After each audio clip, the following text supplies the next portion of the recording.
Hello everyone, তো আশা করি সবারই পড়াশোনা ভালোই চলছে। তো দেখো, আজকে হচ্ছে যে টপিকটা আলোচনা করব, এটা ক্লাস 9-এর ভৌতবিজ্ঞানের চ্যাপ্টার 7 যে আছে শব্দ, ঠিক আছে, এই চ্যাপ্টারটা সম্বন্ধে। তো দেখো, যেটা প্রথম প্রশ্ন হচ্ছে যে শব্দ সৃষ্টিকারী বস্তুকে কি বলা হয়। তো এটা হচ্ছে শনক বলা হয়, যে যে বস্তুটা থেকে শব্দ সৃষ্টি হবে সেটাকে শনক বলা হচ্ছে। এবার দেখো, যেটা 2 নম্বরের প্রশ্ন আছে যে শব্দ সৃষ্টি হওয়ার কারণ কি, মানে শব্দ কেন সৃষ্টি হয়। তো এটা হচ্ছে বস্তুর কম্পনের জন্য, বস্তুটা যে কম্পন হয় তার জন্য হচ্ছে শব্দ তৈরি হয় বা সৃষ্টি হয়। এবার দেখো, যেটা 3 নম্বরের প্রশ্ন আছে যে সুরশলাকার বৈশিষ্ট্য লেখো। তো এটা হচ্ছে একটি নির্দিষ্ট কম্পাঙ্কের শব্দ উৎপন্ন হয়। সুরশলাকা তোমরা দেখেছো, এটা হচ্ছে ইউ আকৃতির ডিজাইনে থাকে। হ্যাঁ, ইউ আকৃতির ডিজাইনে একটা লোহার তৈরি হয় বেসিক্যালি, এটা হচ্ছে এইরকম, এইটার নাম হচ্ছে সুরশলাকা, ঠিক আছে। এবার এটা কী করে, এখানে হচ্ছে নির্দিষ্ট কম্পাঙ্কের আর কি শব্দ সৃষ্টি করা যায়, এটাকে আঘাত করলে শব্দ সৃষ্টি হয়। এবার দেখো, যেটা 4 নম্বরের প্রশ্ন আছে যে তরঙ্গ কি। তো এটা অ্যান্সারটা হয়ে যাচ্ছে হলো, তরঙ্গ হলো এক ধরনের আন্দোলন যা মাধ্যমের কণাগুলোর স্থানচ্যুতি না ঘটিয়ে মাধ্যমের মধ্য দিয়ে অগ্রসর হয় আর কি, ঠিক আছে। এটা হচ্ছে তরঙ্গ জিনিসটা যে হচ্ছে সেটা হচ্ছে একটা আন্দোলন, ঠিক আছে। যেরকম দেখো যে সূর্যটা থেকে যে তাপটা আসছে, ঠিক আছে, তো এখানে যে বায়ুমণ্ডল ভেদ করে আসছে আমাদের পৃথিবীতে, ঠিক আছে, তো বায়ুমণ্ডলটাকে কি সঙ্গে করে নিয়ে আসছে না, তো বায়ুমণ্ডলটা ওইখানেই থাকছে, আর আলোটা হচ্ছে বায়ুমণ্ডলটা ভেদ করে চলে আসছে। তার মানে আলোটাও একরকম টাইপের তরঙ্গ, ঠিক আছে। তো ওটাই বলছে যে তরঙ্গ হলো এক ধরনের আন্দোলন যা মাধ্যমের কণাগুলোর স্থানচ্যুতি করে না, আর মাধ্যমের মধ্য দিয়ে অগ্রসর হতে পারে, তাও ঠিক আছে, এটাই হচ্ছে তরঙ্গ। এবার দেখো, যে তরঙ্গ আছে, তরঙ্গের দুটো ভাগ বেসিক্যালি, ঠিক আছে। তো যাই হোক, আমরা আগে পড়ছি। দেখো 5 নম্বর প্রশ্নটা কি আছে, বলা যে এটা স্থিতিস্থাপক তরঙ্গ কি, উদাহরণ দাও। স্থিতিস্থাপক তরঙ্গ, তো যে তরঙ্গ বিস্তার লাভের জন্য জড় মাধ্যমের প্রয়োজন হয় তাকে হচ্ছে স্থিতিস্থাপক তরঙ্গ বলে।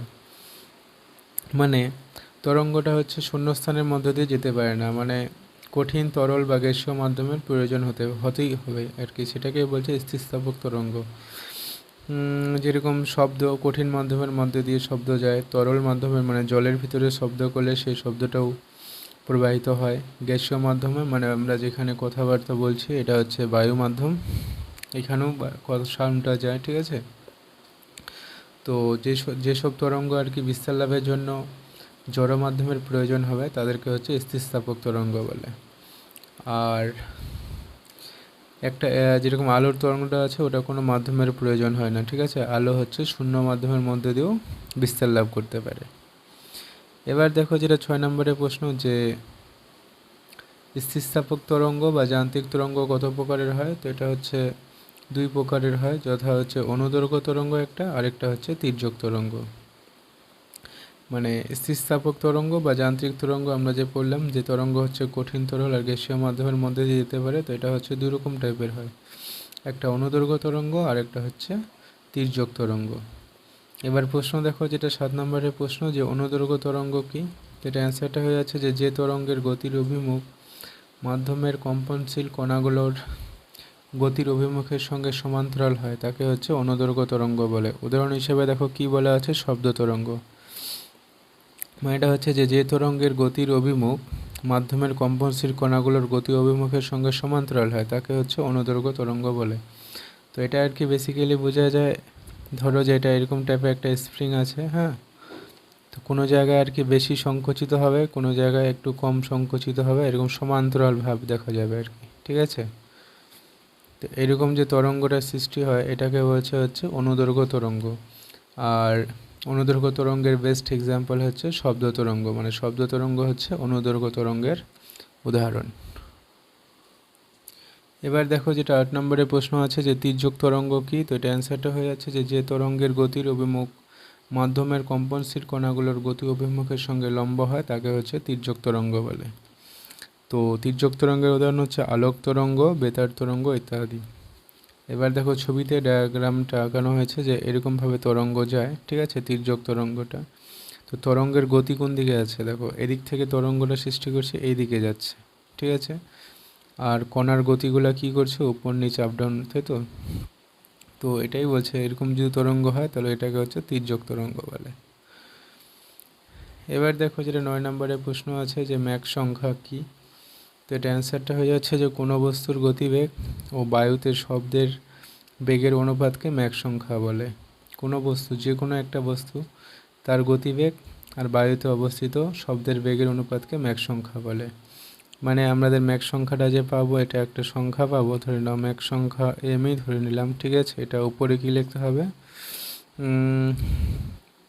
বায়ুতে অবস্থিত কোনো বস্তুর গতিবেগ, মানে বস্তুর গতিবেগ, ঠিক আছে, আর হচ্ছে বায়ুতে শব্দের বেগ।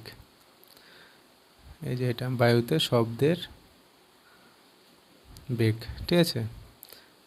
তো আমি এখানে আর কি বলে দিলাম উপরে কি লিখতে হবে। উপরে লিখতে হবে দেখো যে কোনো বস্তুর গতিবেগ, আর নিচে লিখতে হবে বায়ুতে শব্দের বেগ। এই দুটার যে অনুপাত সেটাকে হচ্ছে ম্যাক সংখ্যা বলে, ঠিক আছে। আমি এখানে এমনি আর কি লিখলাম মোটামুটি একটা আইডিয়া পাওয়ার জন্য। এবার দেখো যেটা 10 নম্বরের প্রশ্ন আছে যে সুপারসনিক বেগ কী। যেটা হচ্ছে যে কোনো বস্তুর বেগ বায়ুতে শব্দের বেগের থেকে বেশি হলে তাকে সুপারসনিক বেগ বলা হয়। আমরা তো জানি যে বা শব্দেরও বেগ আছে, আলোরও বেগ আছে, তাই তো, মানে একটা নির্দিষ্ট গতি নিয়ে যায় আর কি এরা। তো কোনো বস্তুর যদি বেগটা আর কি বায়ুতে শব্দের বেগের থেকে বেশি হয় তাহলে সেই বেগটাকে সুপারসনিক বেগ বলে। শব্দ যত জোরে যায় তার থেকেও বেশি বেগে যেতে পারলে সেই জিনিসটার বেগটাকে বলা হয় সুপারসনিক বেগ। তো সুপারসনিক বেগটা যে আছে এটা বেসিক্যালি আমাদের যে যুদ্ধজাহাজ বা যুদ্ধ বিমানগুলো হয়, ঠিক আছে, সেগুলোর বেগকে সুপারসনিক বেগ বলা হয়, কারণ ওগুলো হচ্ছে প্রচণ্ড স্পিডে, মানে প্রচণ্ড গতিতে চলাচল করে। বোঝা গেল ব্যাপারটা। তো এরকম আর কি যে কোনো বস্তুর বেগটা যদি শব্দের বেগের থেকে বেশি হয়ে যায় সেটাকে হচ্ছে সুপারসনিক বেগ বলে। তো যাই হোক, আজকের এই ভিডিওতে এই পর্যন্তই। দেখা হচ্ছে নেক্সট ভিডিওতে।